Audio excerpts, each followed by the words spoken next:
All right, next one. Huh? Am I the asshole for causing an old man to go into a seizure? What? We listen and we don't judge.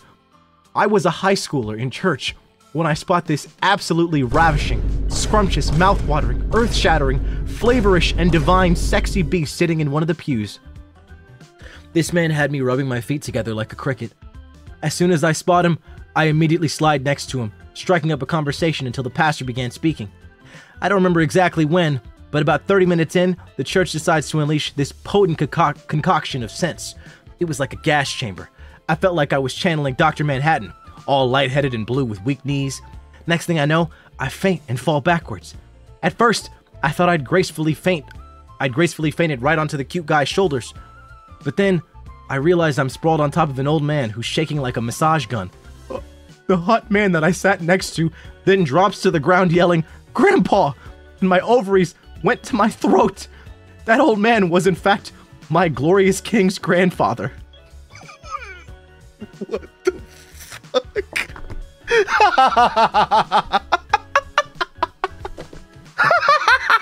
You're not the asshole, but this is funny as shit. The writing is impeccable. Oh my god.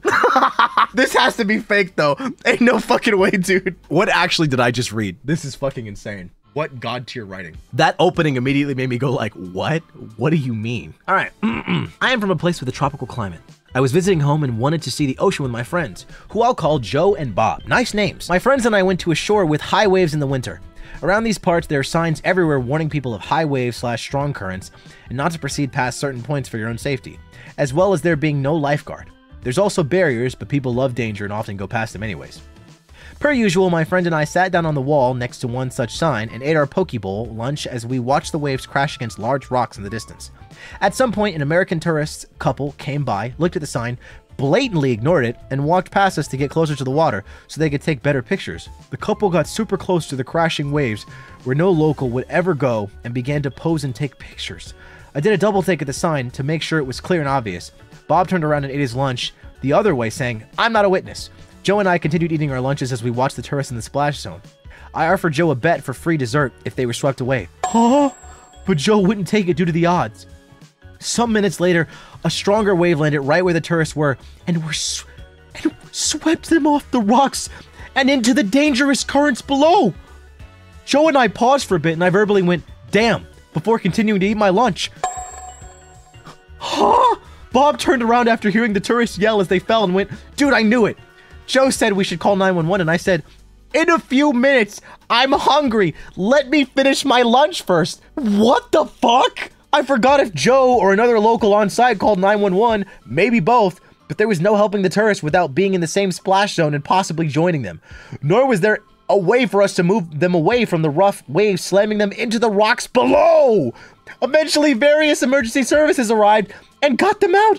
They were taken to the hospital with injuries. We answered questions from the police, including confirming that the tourists understood the sign but still went out there.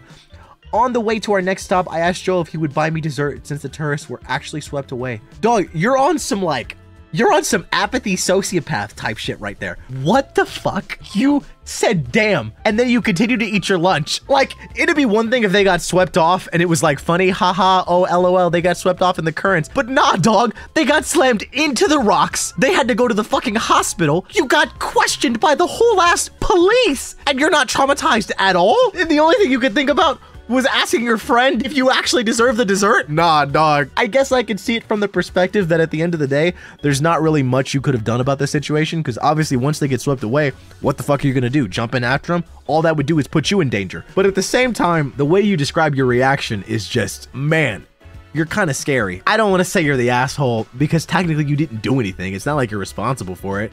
And it's not like you could have done anything. IDK, you're not the asshole, but you're kind of crazy. I don't really know what else to say. Also, you didn't call 911 right away. You literally said, "Let me eat my lunch first." You're insane for that. All right, on to the next one. When I was a teenager, I got confessed to by a boy. I'll refer to him as Guy A onward, from the same school via chat message. The problem is I don't know him at all and I just didn't want to date at the time, so naturally I rejected him. I sent him a, "Sorry, I'm not looking for a relationship," but he's quite persistent. He tried to woo me by telling me it was love at first sight, so I flat out said, "I don't know you." And Guy A replied with, "We can get to know each other once we're dating, and it somehow pissed me off so bad, I bribed my friends to create a group chat, including Guy A, and order them to spam gross pictures to scare him away. What? What is this tactic? Guy A was obviously mad and confused, but I think one thing that traumatized him is that once my friends started sending porn amidst the chaos, I tried to one them up by sending explicit Pokemon yaoi. One of it was Lucario, if I remember correctly, in all his glory, furry dick and balls on display. But I realized I was being too freaky because even my friends were grossed out. I had to destroy the group chat and every pictures because even though Guy A already left, the yaoi pile just kept growing. So he already left and you guys just kept posting shit. What the fuck? I mean, I guess it worked, but like, dog, I don't know. You're not an asshole. You're just fucking weird. All right. First and foremost, I submitted this to your 100K bath stream not realizing the rules. My bad. It seems appropriate to submit here though. I got into BL a while ago and coerced my friend into it too. I think you need to rethink the word coerced. You're already not off to a good start. That is not the word that I think you should use. You know, coerced literally means forced, right? That means that you just forced your friend into it. Coercion does not mean like you convinced them or like, you know, you swayed them. Coercion is just force. So, you know, just definitely consider that. It sounds like convincing, like, oh yeah, I convinced them. No, it's force, okay? She's in the thick of it right now, and she asked me to help write an 18+ yaoi fanfic about 2 straight guys in our class. We are over 18. That doesn't make it better. So we did, and let's say every kid go to the moon is included in that fanfic. If anyone reads it, we're cooked. We stupidly shared the fic with other classmates, but they were extremely creeped out by the 2 of us. Are we fucked up for that? Yes! What was this story?